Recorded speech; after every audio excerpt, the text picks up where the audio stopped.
नमस्कार दोस्तों। दिन बीत जाते हैं, पता ही नहीं चलता। एक सप्ताह और बीत गया और कई जगह तो दिन बिताए नहीं बीतते और कभी ऐसा लगता है कि अरे हफ्ता कल तो शुरू हुआ था और आज ख़त्म भी हो गया। मैं आज बात करने लगा हूँ पुष्पा इम्पॉसिबल की। Pushpa impossible heads of production का सीरियल है और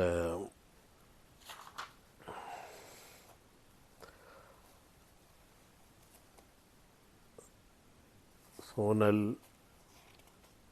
पारिक जो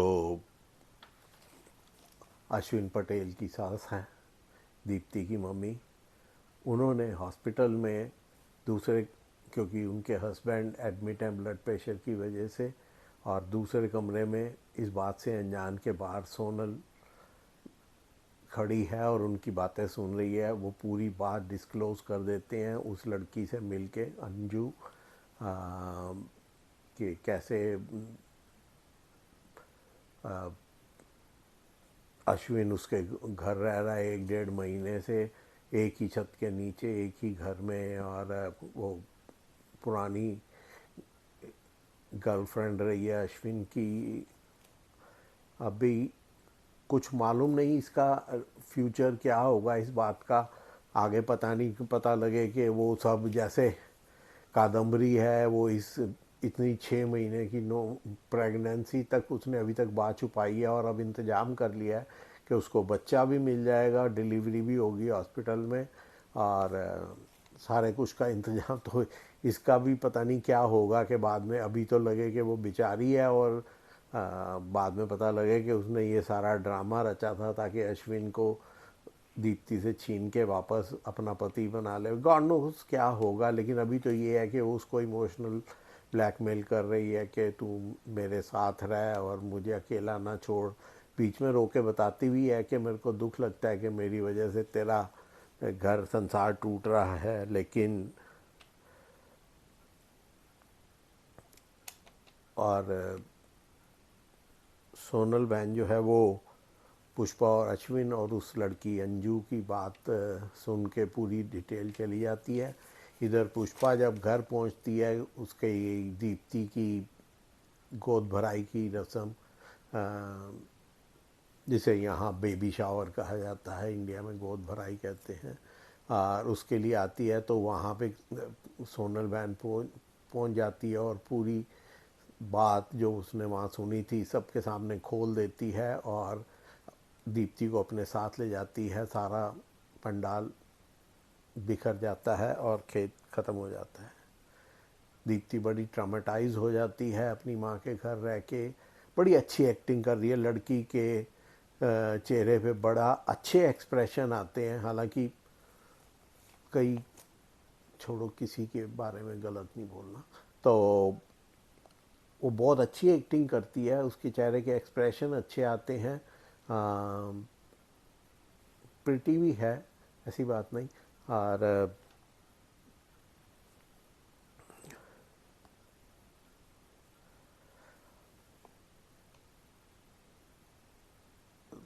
तो सब कुछ बिगड़ गया है, ख़राब हो गया है। उधर कादम्बरी बहन ने एक नर्स कहाँ से ढूंढ के मंगाई है जो बहुत शातिर है। कादम्बरी उससे भी ज़्यादा शातिर है कि उससे पहले कि वो कुछ बोले और कैसे मैं, कि सीधी बात पे आओ, मुझे पता है तेरे कारनामे और मुझे तेरी ज़रूरत है, और उसको सारी बात बता देती है कि ऐसे। वो कहती है सब काम हो जाएगा, बच्चा भी मिल जाएगा, तेरी डिलीवरी हो जाएगी, बस एक काम करना पड़ेगा कि अपने पति को वहाँ से दूर रख। और कादम्बरी कह रही है उसका भी इंतज़ाम हो जाएगा, लेकिन अभी की हालत तो ये है कि उसके पति ने सारा इंतज़ाम कर लिए, जुगल ने, कि वो हॉस्पिटल में डिलीवरी के टाइम उस रूम में रहे और अपनी बच्चे को पैदा होते ही एकदम से अपनी बाहों में ले। हर बाप की इच्छा होती है। और तो वो बड़ी उसकी कोशिश है। अब ये देखो कैसे उसको दूर करेगी उस डिलीवरी के टाइम अपना उससे, और इधर उस नर्स को ही अपने पास रख लेती है, उसको मुट्ठी भर के 500 के नोटों के बंडल पकड़ाती है। वो कहती है ये तो हो गए बच्चे के इंतज़ाम करने के, लेकिन मेरे को मेरी ज़ुबान बंद करने के भी कुछ सेवा करो। तो उसकी एक मुट्ठी और बंडल नोटों के बंडलों की उसको पकड़ा देती है। पैसे की तो कमी है नहीं, बिजनेस उसका है सारा प्रॉपर्टी का, रियल्टी का। तो प्रार्थना का रिज़ल्ट आ जाता है, प्रार्थना सेलेक्ट हो गई है आईपीएस के एग्ज़ाम में, और सब कुछ बहुत अच्छा चल रहा है। तो इतने में बापोदरा जी को एक फ़ोन आता है।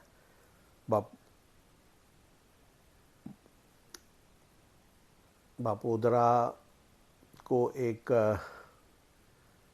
इनविटेशन आया है न्यू जर्सी से कि वहाँ पे गुजराती समाज का कोई फंक्शन है और वो बापोदरा को एज ए चीफ गेस्ट बुलाना चाहते हैं। बापोदरा बड़ा आदमी है, ऐसी बात नहीं, इतनी बड़ी चाल का मालिक है, कारपोरेटर भी रह चुका है और शायद एमएलए भी बन जाता अगर ये लगा रहता। तो जो भी है, इसे वहाँ से इनविटेशन आता है, वो जाने की तैयारी कर रहा है।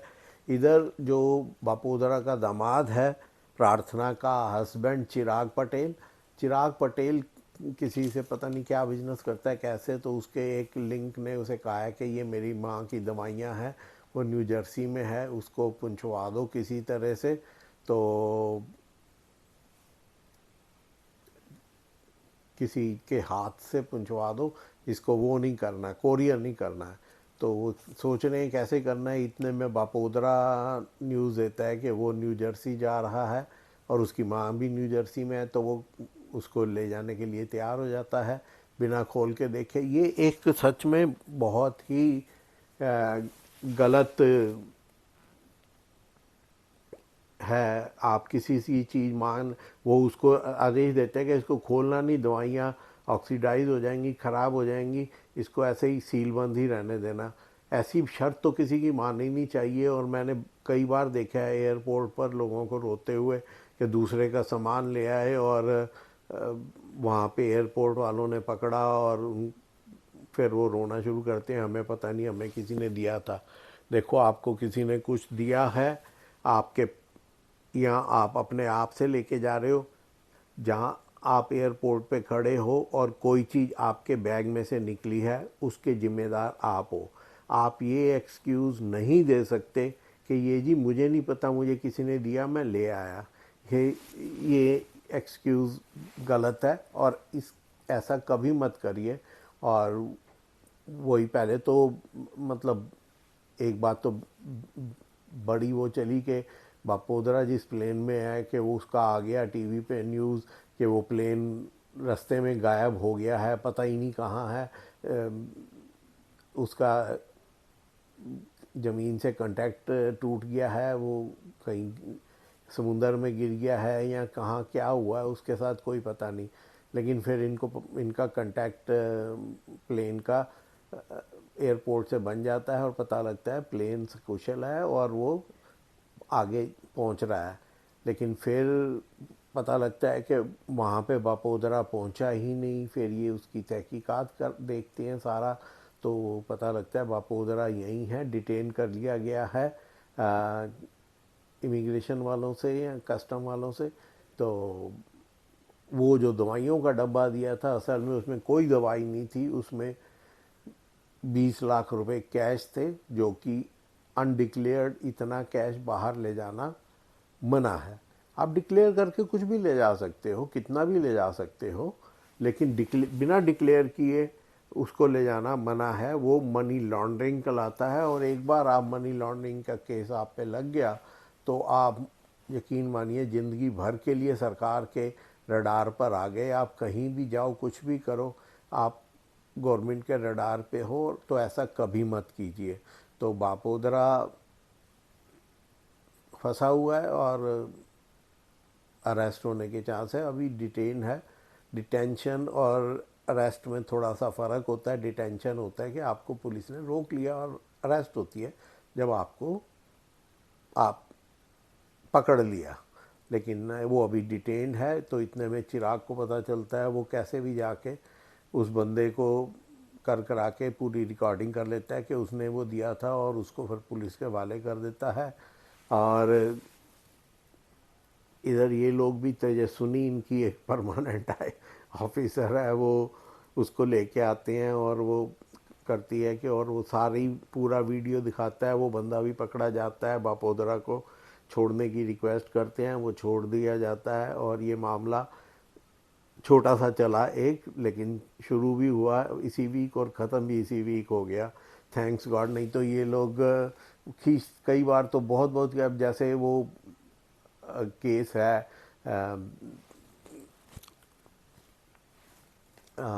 दीप्ति का और अश्विन का और अंजू का, उसको तो खींच रहे हैं, पता नहीं कितना खींचेंगे, अभी कहाँ तक ले जाएंगे। दीप्ति अपना सब कुछ ख़त्म करके अपने पास, माँ बाप के पास जा चुकी है। और जो पुष्पा है वो ही अपनी पुरानी ट्रिक फिर अपनाती है कि उसको बनाने के लिए, कि रात के 2 बजे वो सोनल बहन को बुलाती है नीचे, वो आने से गुस्सा करती है, मना करती है, लेकिन मना ही लेती है, और उसको फिर वही हलवा देती है कि मेरी बेटी को बहुत पसंद है। वो कहती है ये हलवे से ये कड़वाहट नहीं, बहुत बड़ा धोखा दिया तुमने। जैसे ये दोष प्रतिदोष जो होते हैं, बातचीत चलती रहती है। कुछ बातें समझ नहीं आती कि ये लोग इतनी, ये अगर उसकी हेल्प करनी चाहता है तो क्यों नहीं करता, बता के चोरी छुपे क्यों कर रहा है, और क्यों बिना बात मुजरिम बन रहा है। अगर यही बात उसने माँ बाप, अपनी माँ को, उसको, अपनी पत्नी को बता के की होती, तो वो लोग उसकी और ज़्यादा हेल्प कर पाता, वो लोग भी मिलके उसकी हेल्प करते। लेकिन क्यों छुपाई, तो दाल में कुछ काला तो है, या इसकी या उसकी या दोनों की। तो क्योंकि कॉलेज टाइम पे वो उसका क्रश थी, और उसकी वो शादी भी करना चाहते थे ये, लेकिन वो उसके बाप ने परमिशन नहीं दी, और इस वजह से इनकी शादी नहीं हुई। और अब उसको मिली है, ये उसी बिल्डिंग में जाता था बेंगलोर में, जिसमें वो भी उसी में रहती थी, तो हो सकता है उसने कोई साजिश रची हो कोई। अभी तो कुछ मालूम नहीं, वक्त आएगा तो पता चलेगा। अभी तो बात को इसी तरह उलझाया हुआ है, और कैसे ठीक। दोस्तों, मैं भूल जाता हूँ, मेरे चैनल को लाइक करें, सब्सक्राइब करें, शेयर करें, और हो सके तो कमेंट भी करें। आपके लाइक सब्सक्रिप्शन की बहुत इच्छा रहती है कि आप करें, आपका कुछ लगता नहीं और हमारी हेल्प हो जाती है। तो प्लीज़ लाइक करें, सब्सक्राइब करें, शेयर करें, और कमेंट भी करें, और बताएं आप किस शहर से देख रहे हैं। मैं new Jersey, sorry not new Jersey, मैं टोरंटो के पास हैमिल्टन सिटी से, कनाडा से, वो मैं आपके लिए ये बनाता हूँ। और हाँ, हमारे पास 24/7 इंडिया के सारे चैनल आते हैं, कोई ऐसी बात नहीं कि हमारे को कोई उसकी कमी है। तो प्लीज़ आप लोग देखिए पुष्पा। लेकिन कई बार ये इस केस को ये बहुत ज़्यादा खींच रहे हैं, इनको मैसेज कीजिए कि यार इतना मत खींचा करो, छोटी छोटी, जैसे वो था एक वागले की दुनिया, वो छोटे छोटे होते थे, उनके ज़्यादा लंबा नहीं चलता थे, उनकी कोई स्टोरी लगाई जाती थी। ये तो इतनी लंबी खींच दी इन्होंने, और नॉनसेंस बात है। आप क्यों ज़बरदस्ती, आप हेल्प करना चाहते हैं करो, पर छुपा के चोरी की क्या। आप, आपको फैमिली ऐसी नहीं है कि जो आपको मना करे कि उसकी हेल्प मत करो। अगर आपके मन में चोर है कि आपका कोई वो क्रश था, वो कोई भांडा ना फूट जाए, तो आप बता दो सारी बात, और इससे आपका जो आप पे विश्वास है वो ख़त्म नहीं होगा, कम नहीं होगा, वो बढ़ेगा ही, और सब लोग मिल के उसकी हेल्प करेंगे। लेकिन आप छुपा के उसको एक क्राइम बना देते हो। एक क्राइम ही होता है किसी, जब भी देखो, एक बात ज़िंदगी में, अगर आप बाहर अलग है, लेकिन अपने परिवार में सबसे पहले, अपने पति पत्नी में मैं एक आपको सीख देता हूँ। अगर आपको कोई बात एक दूसरे से छुपानी पड़े, एक तो वो बहुत मुश्किल होता है, क्योंकि झूठ जो होता है वो रटना पड़ता है और सच अपने आप बाहर आता है, उसको कहना नहीं। तो जब आपको कोई चीज़ किसी से छुपानी पड़ रही है, तो यकीन मानो इसका इसका मतलब कहीं कुछ गलत है। तो प्लीज़ ऐसा कुछ मत करो आप भी कि आपको कोई चीज़ परिवार से छुपानी पड़ रही है। ख़ास तौर से पति पत्नी के बीच कोई पर्दा नहीं होना चाहिए, हर बात खुली होनी चाहिए। अगर आप सुखी जीवन झगड़ा सोचो नहीं होता होगा, बिल्कुल होगा। जहाँ दो समझदार लोग बैठेंगे वहाँ थोड़ा बहुत तो डिफरेंस ऑफ थॉट तो होगा ही होगा, लेकिन इसका मतलब ये नहीं कि आप बातें छुपानी शुरू कर दो, तो आप घर में रहना ही मुश्किल हो जाएगा। तो मैं आपसे ये एक 35 साल की 35 तो नहीं, 31 साल हुए, 32 होने वाले हैं, तो इतनी मैरिड लाइफ का बाद मैं अपना निचोड़ यही बताता हूँ कि ऐसा कुछ ना करो कि आपको एक दूसरे से कुछ बात छुपानी पड़े।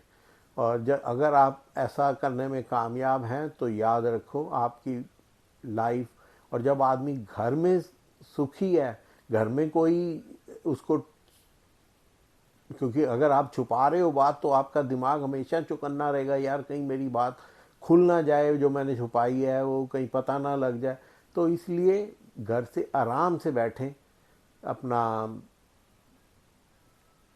कुछ ही बात छुपाएं नहीं। और मुझे इजाज़त दें, आपसे किसी और वीडियो में किसी और टॉपिक पे बात होगी। तब तक के लिए आपका अंकल जी का नमस्कार और थैंक यू वेरी मच।